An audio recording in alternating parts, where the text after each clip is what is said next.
दोस्तों, जंग में हिजबुल्लाह ने इजराइल की फैक्ट्री जला करके राख कर दी है। जी हाँ, अब कुछ लोग ये ज़रूर कहेंगे कि नदीम भाई क्या कह रहे हो यार, फैक्ट्री ही तो जलाई है, इसमें कोई जानी नुकसान तो इजराइल का नहीं हुआ।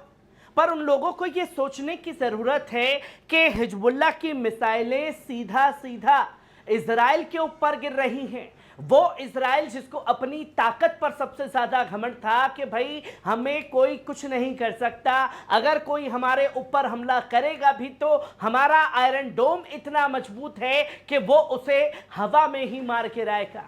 पर बीते 8 महीने की जंग में हिजबुल्लाह ने आयरन डोम को ही पूरी तरीके से फेल करने का काम किया, जिसकी टेक्नोलॉजी को इस कदर ध्वस्त किया और अब उसकी मिसाइलें इजरायली शहरों, इजरायली बस्तियों के ऊपर गिरने लगी हैं। और अब तो हिजबुल्लाह की मिसाइलें तेल अवीव के पास बनी बस्ती लेट्सियन के पास में गिरी और कई फैक्ट्रियों को जला करके राख करने का काम जो है वो हिजबुल्लाह द्वारा किया गया है। पहले इस वीडियो पर नजर डालिए।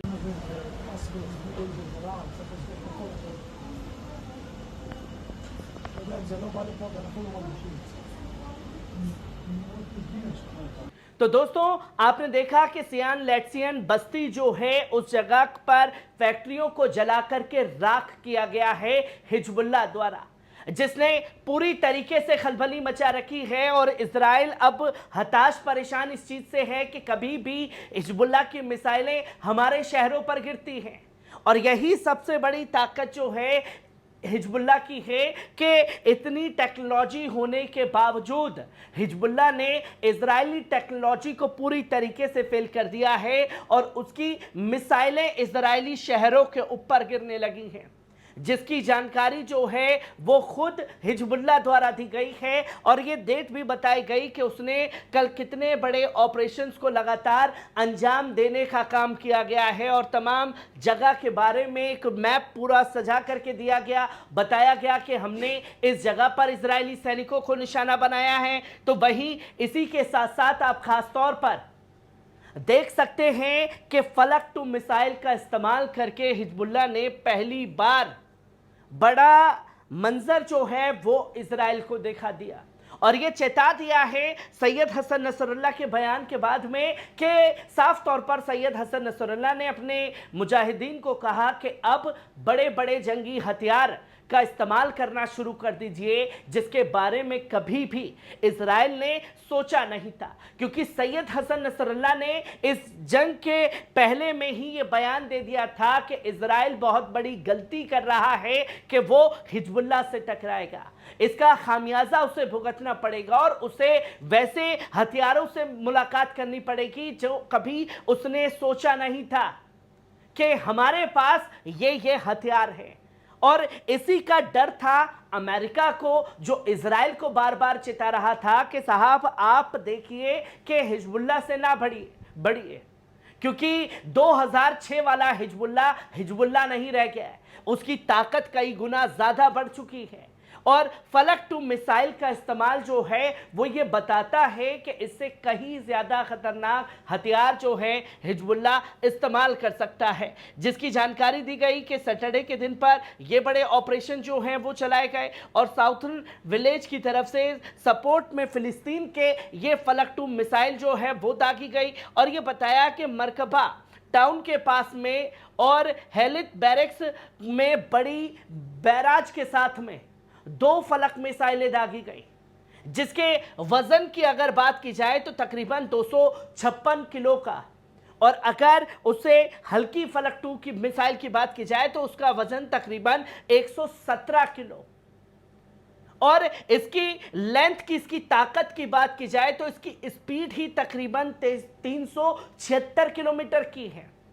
तकरीबन 30 से 40 किलोमीटर की दूरी पर जाकर के ये सटीक निशाने पर दागा जा सकता है। और जब इतनी मजबूत मिसाइलें, इतनी मजबूत हथियार जो है हिजबुल्लाह के इजराइल के अंदर गिर रहे हैं तो ये बड़ा फेलियर जो है इजराइल का है, जिसको अपनी ताकत पर घमंड है। और घमंड सिर्फ इस बात का है कि उसके साथ में अमेरिका, उसका बाप, उसे बचाने के लिए खड़ा है। और ये दोनों देश ऐसे हैं दोस्तों जंग के दौरान में जो अपने दम पर कभी भी कोई जंग जो है नहीं लड़ सकते। एक दूसरे के कंधे का सहारा जो है इन दोनों देशों को लेना पड़ता है। और अगर अमेरिका की बात की जाए तो किस तरीके से तालिबान ने 21 साल बाद लात मार करके अमेरिकी सैनिकों को निकाला, और अब जितना जंग का दायरा बढ़ेगा उतनी ज्यादा जो है नुकसान अमेरिका को भी इस जंग में उठाना पड़ सकता है, जिसकी ताकत जो है वो बताई गई। और रेंथ लॉकेट जो है तकरीबन 1820 के आसपास है, और ये बड़ी तबाही जो है वो मचाता है। और इजराइल को बुरा इस बात का लगा है कि हिजबुल्लाह ने मारा, उसका उसे अफसोस नहीं है। ईरान द्वारा बनाई गई मिसाइल से उसके ऊपर हमला किया गया है। इस बात को लेकर के इजराइल जो है वो चिढ़ा हुआ है, जहां साफ तौर पर यह बताया गया कि हमने कुछ बड़े ऑपरेशंस को अंजाम दिए, और यह बताया कि तकरीबन पहला हमला जो है हमने 11:25 पर किया, वो किया फ्राइडे वाले दिन अल ताहियात ट्राइएंगल के पास में, जहां इजरायली सैनिकों के ऊपर रॉकेटों की बौछार की। और ये खुद हिजबुल्लाह बता रहा है, और फ्राइडे का जिक्र इसलिए कर रहा है क्योंकि 8 तारीख लगने से पहले, यानी कि 8 तारीख लगने में तकरीबन 35 मिनट का समय था, तब जाकर के ये बड़ा हमला जो है वो किया गया। और फिर दूसरा हमला जो है 8 तारीख को किया गया 1:10 पर रात के समय पर, जिसके बारे में बताया गया कि हमने इजरायली सैनिकों को ट्रैकिंग की, और ट्रैकिंग करके अल रिहाब साइट्स पर जो है इजरायली सैनिकों को पीछे धकेला और मोर्टार गोले से उनका स्वागत किया। जो हिजबुल्लाह द्वारा अपडेट दी गई, और अपने टेलीग्राम चैनल के जरिए ये बड़ी बड़ी अचीवमेंट जो उनके मुजाहिदीन हासिल करते हैं उसकी हर एक अपडेट दी जा रही है। और अगर इस जंग में हिजबुल्लाह का जवान शहीद भी होता है तो वो इसके बारे में बताते हैं कि हाँ, हमारा जवान जो है वो शहीद हुआ है, इतने की संख्या में शहीद हुए हैं। पर इजराइल के द्वारा जब मारे जाते हैं उसके सैनिक इजराइल के, तो वो ये आंकड़े छुपा लेता है। और फिर ये भी जानकारी दी गई कि 1:10 पर दोबारा शिबा फार्म्स के पास में सिनिम एरिया के पास में जो है सोल्जर्स की एक्टिविटी को डायरेक्ट हमले करके हमने ढेर करने का काम किया है। फिर ये जानकारी दी गई कि 10:45 पर, यानी कि सुबह, यानी कि रात के समय पर हमला हुआ 1:10। फिर 10:45 पर ज़ेरेथ बैरक्स के पास में बड़े बड़े शेल्स और अचीविंग करके डायरेक्ट हिट दागे गए हैं, जिसमें बड़ा नुकसान किया गया है। और अगर कोई हमला हो भी रहा है हिजबुल्लाह की तरफ से, उसकी जानकारी तुरंत दे दी जाती है। फिर ये बताया गया कि दोपहर में 2 बजे के आसपास हमने जो है कफर शोबा के पास में लेबनानी जगह है जहां पर अल सुकामा मिलिट्री बेस के ऊपर जो है बड़े बड़े हमले दागे और मिसाइल गोले दागने का काम किया गया। फिर इसी के साथ साथ 2 बजे के आसपास ये जानकारी दी गई कि हमने अल मिल्किया साइट्स पर और इजरायली सैनिकों और सिटीजन्स के ऊपर जो है मिसाइलें दागे, जहां सिटीजन्स की इंजरी भी हुई है और इजरायली सैनिकों की भी इंजरी हुई है। और यह बताया जा रहा है कि ये लेबनान से सटे हुए एरिया है अल मिल्किया,